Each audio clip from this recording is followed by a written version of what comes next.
Hello friends, मैं अशोक स्वागत करता हूं डेली करंट अफेयर्स के इस इंटरेस्टिंग सेशंस में, जहां आप लोग को मोटिवेशनल कोर्स, महत्वपूर्ण दिवस और थीम, महत्वपूर्ण करंट अफेयर्स क्वेश्चन के साथ चर्चित व्यक्ति अगर कोई चर्चा में है, महत्वपूर्ण एक्सरसाइज अगर कोई चर्चा में है, संस्था मैपिंग के माध्यम से पूरा स्ट्रेटेजी के आपको बताया जाता है, जो आपके पेपर के लिए तो इम्पोर्टेंट रहता है, आपकी जनरल अवेयरनेस के लिए भी काफी इम्पोर्टेंट रहता है। तो वीडियो लास्ट तक देखिए करिएगा। वीडियो का पीडीएफ जो है आपको कमेंट बॉक्स में, डिस्क्रिप्शन बॉक्स में पिन कर दिया जाता है, जहां से आप जाकर के टेलीग्राम के माध्यम से पीडीएफ प्राप्त कर सकते हैं और देख सकते हैं। काफी अच्छे लेवल पे जाकर के पीडीएफ बनाया जाता है और ये वीडियो भी बनाया जाता है। तो आप वीडियो लास्ट तक देखिएगा, काफी सारे नई जानकारी आपको मिलेंगे। तो शुरुआत करते हैं आज के मोटिवेशनल कोर्स के साथ। हर सपने को अपनी सांसों में रखो, हर मंजिल को अपनी बाहों में रखो। हर सपने को अपनी सांसों में रखो, हर मंजिल को अपनी बाहों में रखो। हर जीत आपकी है ये दोस्त, बस अपने लक्ष्य को अपनी निगाहों में रखो। तो वही चीज है कि अपने लक्ष्य पर डेडिकेट होकर आप काम करिए, तो लक्ष्य आपको जरूर प्राप्त होगा। इसलिए जो है अपने मंजिल को जो है भूलना नहीं चाहिए कभी भी। जो लक्ष्य आपने टारगेट कर लिया है, उसको जो है आप उस पे चलते जाइए, उसको जो है टारगेट करके उस हिसाब से काम करते जाइए, लक्ष्य जरूर आपको मिल जाता है। शुरुआत करते हैं पहले क्वेश्चन के साथ कि भारत का कौन सा देश नागरिक विमानन पर दूसरे एशिया प्रशांत मंत्री स्तरीय सम्मेलन की मेजबानी करेगा। तो कौन सा देश जो है नागरिक विमानन पर, देखिए और कौन कहता है ये, तो ये दूसरा है एशिया प्रशांत क्षेत्र का, ये दूसरा है मंत्री स्तरीय सम्मेलन। तो विकल्प में है भारत, श्रीलंका, चीन, जापान। सही उत्तर आपका रहेगा भारत। इसका जो है पहला सम्मेलन 2018 में हुआ था, जो चीन द्वारा आयोजित किया गया था, चीन के बीजिंग नामक शहर में हुआ था। तो ये इम्पोर्टेंट हो जाता है, चीन के बीजिंग में हुआ था। इसका डिटेलिंग दे लीजिए। यह सम्मेलन 11 से 12, मतलब आज 12 सितंबर है, तो 12 तक ये हो रहा है, भारत मंडपम नई दिल्ली में हो रहा है। इस सम्मेलन की मेजबानी देखेंगे तो अंतर्राष्ट्रीय नागरिक उड्डयन संगठन ICAO और भारत सरकार के नागरिक उड्डयन मंत्रालय द्वारा संयुक्त रूप से इसका किया जा रहा है। और एशिया प्रशांत क्षेत्र का पहला, हम आपसे बता ही दिए, 2018 में पहला सम्मेलन बीजिंग चीन में आयोजित किया गया था। ये और पहले ही उन्हें हो रहा था 2020-21 में, लेकिन ये कोरोना की वजह से टल गया था, तो अब ये 2024 में हो रहा है दूसरा सम्मेलन इसका। तो इम्पोर्टेंट हो जाता है वीडियो, ये क्वेश्चन ध्यान से देखिएगा क्योंकि भारत में आयोजित हो रहा है। अगला क्वेश्चन देखिएगा कि भारतीय वायुसेना किस देश की वायुसेना के साथ ईस्टर्न ब्रिज अभ्यास में भाग लेगी। तो कौन से देश के साथ ये भाग लेगी, अभी लिया नहीं है, लेने वाली है, आज से या कल से शुरू हो रहा है। तो ईस्टर्न ब्रिज किस देश के बीच ये होता है। तो विकल्प में ओमान, UAE, संयुक्त अरब अमीरात जिसे कहते हैं, सऊदी अरब, मंगोलिया। सही उत्तर आपका रहेगा ओमान। ओमान के साथ जो है भारतीय वायुसेना का ये अभ्यास है, ये भी याद रखिएगा। ये इसका 7वां संस्करण की बार है, तो इम्पोर्टेंट हो जाता है। ओमान के वायुसेना के साथ जो है 11 से लेकर के 22 सितंबर तक भाग ले रहा है भारतीय वायुसेना। तो इम्पोर्टेंट हो जाता है। ये कहाँ हो रहा है, तो ओमान में ही हो रहा है। मसीरा एयरबेस पर ये आयोजित किया जा रहा है, मसीरा नामक एयरबेस है वहां। तो काफी इम्पोर्टेंट हो जाता है। देखिएगा ईस्टर्न ब्रिज, ये देखिएगा कि भारतीय वायुसेना का एक दल जिसमें MiG-29, जगुआर, C-17 शामिल है, ओमान में ईस्टर्न ब्रिज अभ्यास में भाग लेने के लिए तैयार है। यह अभ्यास का 7वां संस्करण है, आपसे बता दिए। 11 से लेकर के 22 सितंबर तक हो रहा है ओमान के मसीरा एयरबेस पर। और यह द्विपक्षीय जो है रायल अभ्यास है, इसके बीच होता है। तो इसको देख लीजिएगा, पूरा देख लीजिएगा। उसके बाद ये अगला ये है कि इसका उद्देश्य क्या है। तो इसका उद्देश्य सामाजिक और परिचालन कौशल में सुधार करना, आपसी समझ को बढ़ावा देना और विभिन्न परिदृश्यों में प्रभावी ढंग से सहयोग करने की दोनों वायुसेनाओं की क्षमता को बढ़ाना। तो ये उसका इस उद्देश्य से ये मनाया जा रहा है। इसके बारे में भी आप देख सकते हैं, डिटेलिंग किया गया है। देखिएगा ये ओमान है। आप कोई भी देश के साथ एक्सरसाइज हो रहा, कोई भी देश में अगर प्रधानमंत्री या राष्ट्रपति गई है, तो उस देश को, उस देश के आसपास वाले देश को, जैसे यहाँ यूनाइटेड अरब अमीरात है, यहाँ सऊदी अरब है, तो ये जो यमन है यहाँ नीचे, अब यहाँ ओमान है, यहाँ एक द्वीप है इसी का, सोकोत्रा, ये क्वेश्चन पूछा जा चुका है। सोकोत्रा द्वीप किस देश के अंडर मतलब ये है, तो यहाँ जो है हारमुज नामक जल संधि है, तो किसके किसके बीच में है, पर्सियन गल्फ और गल्फ ऑफ ओमान, ओमान की खाड़ी और फारस की खाड़ी के बीच में ये हारमुज जल संधि है। तो इसको आप देखिएगा, मतलब जब आप लोकेशन पढ़िए तो वहां ये मत देखिए हम क्या पढ़ रहे हैं, वहां से जितनी जानकारी आपको कलेक्ट होने वाला है उसको कलेक्ट कर लीजिए, क्योंकि जो है एग्जाम में आप तो जान नहीं रहे ना, हम जान रहे हैं कि कहाँ से क्वेश्चन पूछा जाएगा। तो इसलिए जितना भी ज्यादा देखेंगे उसको जिस हिसाब से मैप के माध्यम से, तो जो है उसको उतना ज्यादा क्लियर होगा आपका। तो ये जो है ओमान है, इसको आप देखिएगा पूरा, और इसकी राजधानी मस्कट है। तो इम्पोर्टेंट हो जाता है, आप देखिएगा इस यहाँ से जो है ट्रॉपिक ऑफ कैंसर जिसे कहते हैं कर्क रेखा, तो यहाँ से होके जा रही है और इसके राजधानी के आसपास से ही होके जा रही है, तो इसका राजधानी कर्क रेखा के ऊपर है। तो ये क्वेश्चन आपसे बड़े आराम से पूछा जा सकता है कि इसकी राजधानी कहाँ है, तो कर्क रेखा से ऊपर है थोड़ा सा। इस मॉडल्स में क्वेश्चन बनाया जाता है, और इसके बाद ऐसे भी पूछा जा सकता है कि कर्क रेखा क्या ओमान से होकर जाती है कि नहीं जाती है। तो ये मतलब कहने का मतलब आपसे कुछ भी क्वेश्चन पूछा जाए तो आपका छूटे ना, इस तरह से उसको पढ़िए। अब क्वेश्चन प्रीवियस ईयर का जो है आप देख लेंगे कि हाँ कैसे पूछा है, तो आपका पढ़ने का नजरिया बदल जाएगा। कोई भी टॉपिक पढ़ेंगे तो अच्छा वहां से जो है ऐसे क्वेश्चन पूछा जा सकता है, तो उस तरह से आप उसको पढ़ेंगे। इसे ज्यादा से ज्यादा प्रीवियस ईयर का क्वेश्चन हर एग्जाम का जो है सॉल्व करा रही है। तो आपका पढ़ने का नजरिया, उसके बाद आपका सिलेक्शन का जो है जो सिलेक्शन का प्रोसेस है वो आसान हो जाएगा, जल्दी हो जाएगा आपका। अगला देखिएगा कि राष्ट्रपति द्रौपदी मुर्मू ने कितने विजेताओं को जो है राष्ट्रीय फ्लोरेंस नाइटिंगेल पुरस्कार 2024 प्रदान किया है। तो विकल्प में 15, 20, 30, 50। सही उत्तर आपका रहेगा 15। तो नाइटिंगेल फ्लोरेंस नाइटिंगेल जो है पुरस्कार जो हेल्थ वर्कर्स होती हैं, खास करके नर्स, तो उनको जो है ये दिया जाता है। तो राष्ट्रपति ने 15 नर्सों को जो है ये पुरस्कार दिया है। तो इम्पोर्टेंट हो जाता है कौन दिया है, तो राष्ट्रपति ने इसको दिया है 15।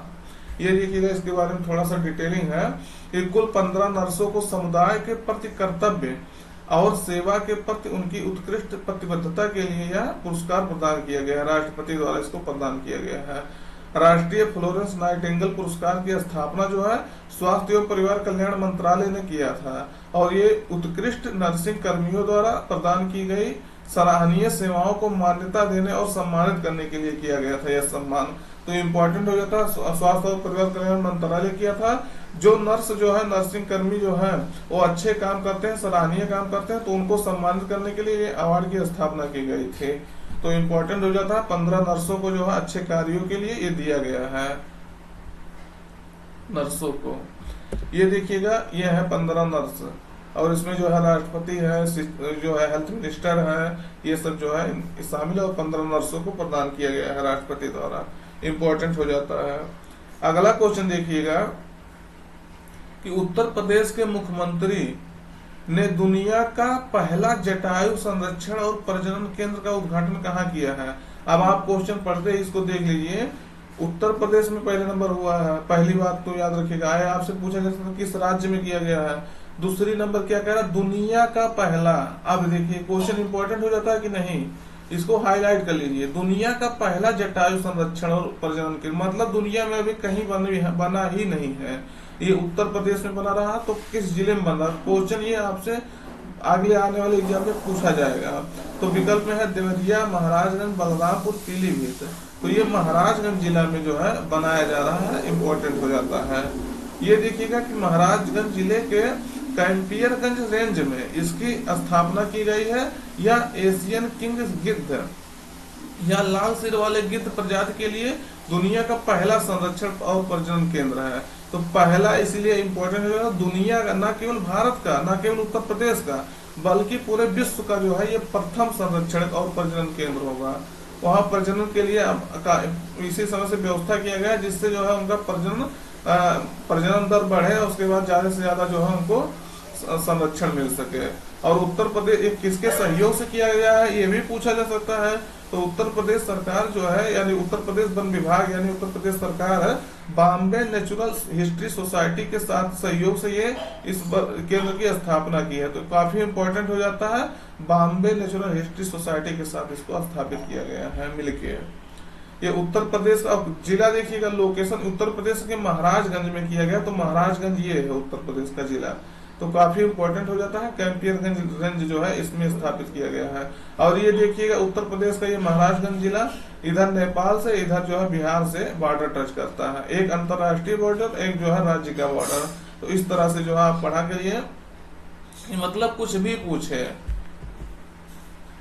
अगला क्वेश्चन देखिएगा कि हाल ही में अंतरराष्ट्रीय सौर गठबंधन यानी इंटरनेशनल सोलर अलायंस में 101वें सदस्य के रूप में कौन शामिल हुआ है? तो विकल्प में नेपाल, वियतनाम, श्रीलंका, बांग्लादेश।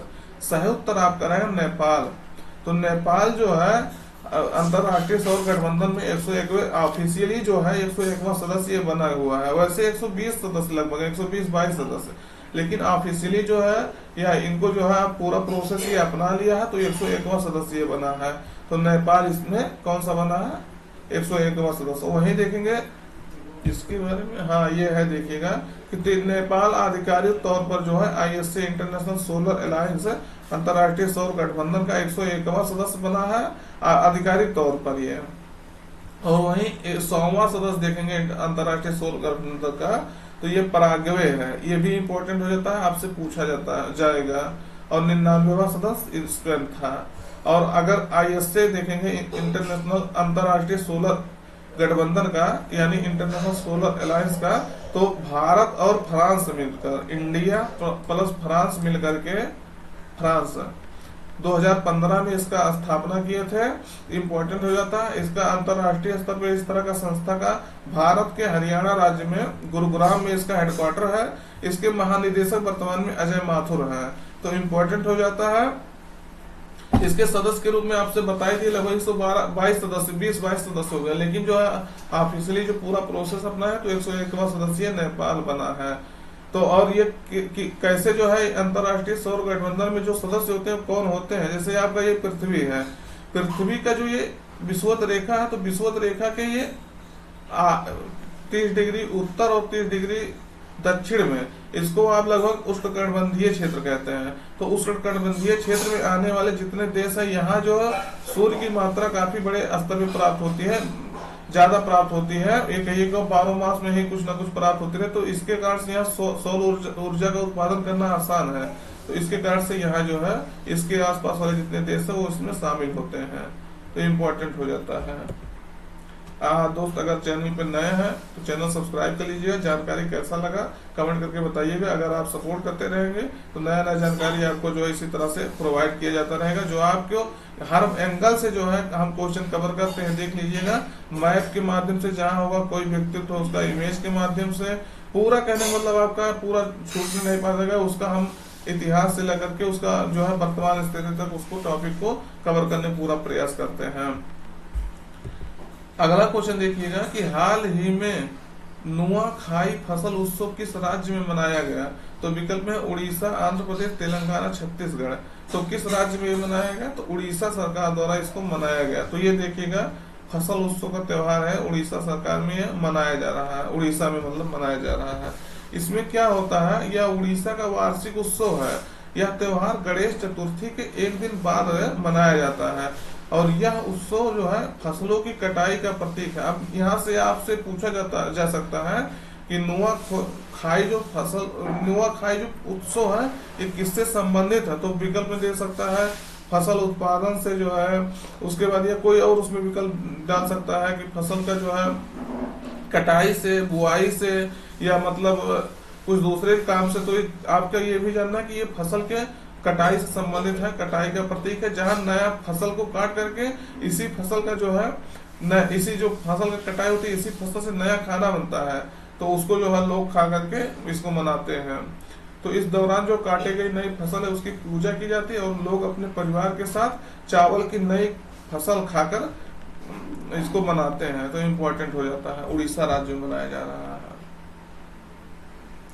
अगला क्वेश्चन देखिएगा कि हाल ही में भारत की पहली सिलिकॉन कार्बाइड सुविधा का उद्घाटन कहाँ किया गया है? तो इम्पोर्टेंट हो जाता है। अब यहाँ क्यों इम्पोर्टेंट हो जाता है? भारत की पहली, देखिएगा, तो सिलिकॉन कार्बाइड सुविधा का उद्घाटन कहाँ किया गया है? विकल्प में उड़ीसा, उत्तर प्रदेश, गुजरात, कर्नाटक, सही उत्तर आपका रहेगा उड़ीसा। उड़ीसा में इसका उद्घाटन किया गया है। उड़ीसा में कहा, वो भी भुवनेश्वर में।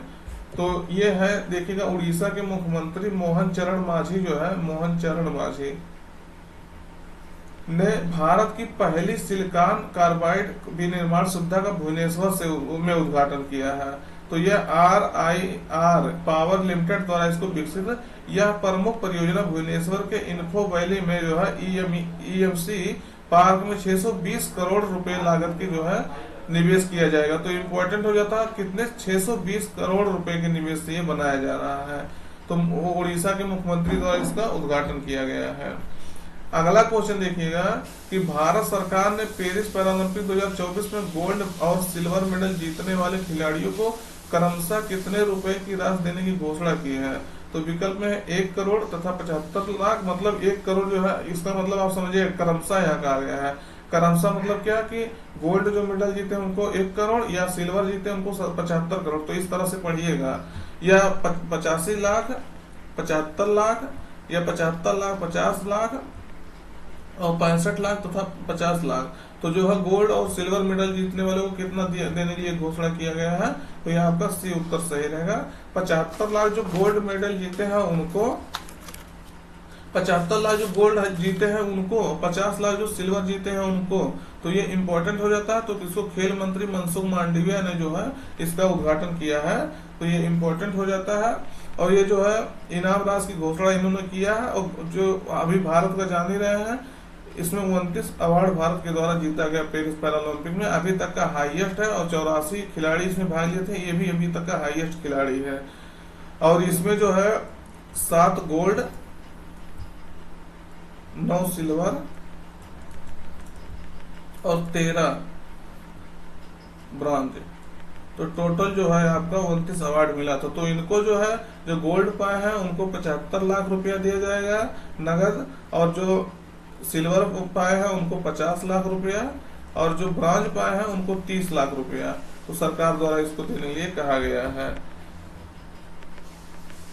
अगला देखिएगा कि हाल ही में किस देश ने चौथी इंटरकॉन्टिनेंटल कप पुरुष फुटबॉल चैंपियनशिप जीता है।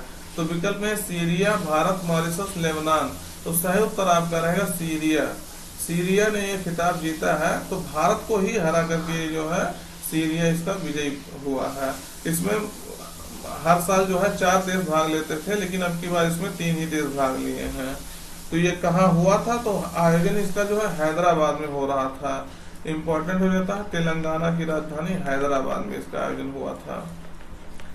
ये देखिएगा कि इसका आयोजन जो होता है ये 2018 से हो रहा है। यहाँ जो पहले भारत जीता था, कौन कौन देश भाग लिए थे। अब की 2019 में जो है उत्तर कोरिया जीता, 2023 में जो है इसको भारत फिर से जीता, वही 2024 में सीरिया जीता। तो इसमें 3 देश भारत, सीरिया, मॉरिशस जो है इसमें अब की बार भाग लिए थे। तो इम्पोर्टेंट हो जाता है, कितने देश लिए थे, 3 देश भाग लिए थे इसमें। अगला क्वेश्चन देखिएगा कि ग्रीन हाइड्रोजन पर दूसरे अंतरराष्ट्रीय सम्मेलन का आयोजन कहाँ हो रहा है। तो ग्रीन हाइड्रोजन पर यह सम्मेलन हो रहा है, तो कहाँ हो रहा है, विकल्प में लखनऊ, गुरुग्राम, दिल्ली, मुंबई। तो ये दूसरा अंतरराष्ट्रीय सम्मेलन है। तो ये दिल्ली में, नई दिल्ली में जो है इसको आयोजित किया जा रहा है। इम्पोर्टेंट हो जाता है, 11 से लेकर के 13 सितंबर तक जो है ये आयोजित हो रहा है। इसका जो लक्ष्य है कि हरित हाइड्रोजन नीति को जो है अधिक से अधिक जो है प्रोत्साहित करना, और इसका हरित हाइड्रोजन नीति का लक्ष्य जो है 2030 तक 5 मिलियन टन उत्पादन लक्ष्य को प्राप्त करना है। अगला क्वेश्चन देखिएगा कि किस देश ने सोशल मीडिया के उपयोग के लिए न्यूनतम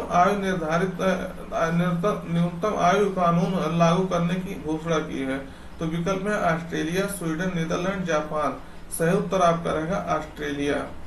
ऑस्ट्रेलिया सरकार द्वारा, ऑस्ट्रेलिया के पीएम द्वारा, ये है ऑस्ट्रेलिया के पीएम एंथनी एल्बनीज, तो इनके द्वारा ये घोषणा किया गया है कि ऑस्ट्रेलिया पीएम ने कहा है कि हम बच्चों की सुरक्षा के लिए सोशल मीडिया के लिए न्यूनतम आयु कानून पेश करेंगे, जिससे जो है उनके परिवार को भी सुरक्षा मिल सके और जो है देश को भी सुरक्षा मिल सके। उनकी जो है बच्चों की खुद की सुरक्षा तो हो ही सकेगी इससे। तो जो है ये लगभग 14 से लेकर के 16 वर्ष निर्धारित करने के लिए टारगेट बना रहे हैं कि एग्जैक्ट अभी वो नहीं किए हैं। ये कानून जब बना देंगे तो ये स्पष्ट हो जाएगा कि कितना इसमें शामिल कर रहे हैं।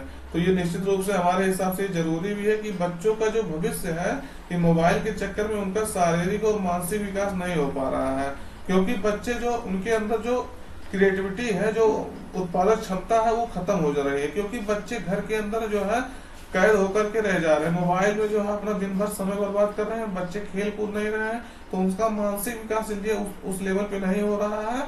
और बच्चों के अंदर जो है इससे अगर बच्चों में खेल कूद और बाहरी निकलने की अगर ये चीजें कम हो जाएगी तो बच्चों का जो मानसिक संतुलन है वो सही नहीं होगा आगे आने वाले समय में। उनका जो भौतिक विकास होगा वो भी नहीं होगा, शारीरिक विकास जिसे कहते हैं, तो शारीरिक विकास भी नहीं होगा, बच्चे कमजोर रहेंगे। आजकल बच्चों को देखते होंगे छोटे उम्र में ही है तो भी वो चश्मा लगाने लगे हैं। क्यों? इसी का देन है कि जो है मोबाइल बच्चे इतना यूज करने लगे हैं इस तरह से। अभी हाल ही में स्वीडन सरकार ने ये कहा है कि अलग अलग उम्र के लोगों के लिए ये कहा था स्वीडन सरकार, हमको लग रहा है स्वीडन सरकार भी इस पे नियम बनाएगी। अभी इसको अलर्ट किया है सब लोगों को कि अपने बच्चों को जो है जो इतने जैसे 1 से लेकर 2 साल है तो उतना उसके बीच में आपको कितना मोबाइल देना है। और उसके बाद अगर पहले तो ये कहा कि आप बच्चों को मोबाइल देना ही नहीं है, लेकिन अगर आपको देना पड़ जाए मजबूरी में तो 1 से 2 घंटे के बीच में आप मोबाइल नहीं, इससे ज्यादा नहीं दे सकते हैं। तो इस तरह से कुछ अलर्ट जारी किया है। हमको लग रहा हो सकता है आगे वाले समय में स्वीडन भी इस पे कानून बनाए। तो इस पे हर देश को सचेत होना चाहिए कि अपने देश के बच्चे को जो है, अगर बच्चे नहीं सुरक्षित होंगे, बच्चे का भविष्य नहीं खतरे में रहेगा, तो देश आने वाले समय में कैसे सुरक्षित रहेगा ये बताइएगा। क्योंकि कहते हैं कि बच्चों का भविष्य, देश का भविष्य जो है बच्चों के हाथ में है। अगर आज बच्चे जो है सही रहेंगे, स्वस्थ रहेंगे, पढ़ लिख के आगे बढ़ेंगे तो देश को वो आगे बढ़ाएंगे ना। तो इसलिए जो है ये हमको ऑस्ट्रेलिया सरकार का ये जो कदम है अच्छा लगा, और ऐसे हमको लग रहा है आगे आकर के कई देश इसको कदम को बढ़ाना चाहिए, कई देशों को। तो आज का सेशन यहीं तक। अगर वीडियो में नए हैं, जानकारी अच्छी लगी हो तो चैनल को सब्सक्राइब कर लीजिएगा, अपने मित्रों तक भी पहुंचा दीजिएगा, जिससे जो है सबको ये चैनल जो है उसके बारे में जानकारी हो सके। और लाइक और कमेंट करके माध्यम से आप अपनी राय रख सकते हैं चैनल के बारे में। तो आज के लिए इतना ही, धन्यवाद। Till then take care.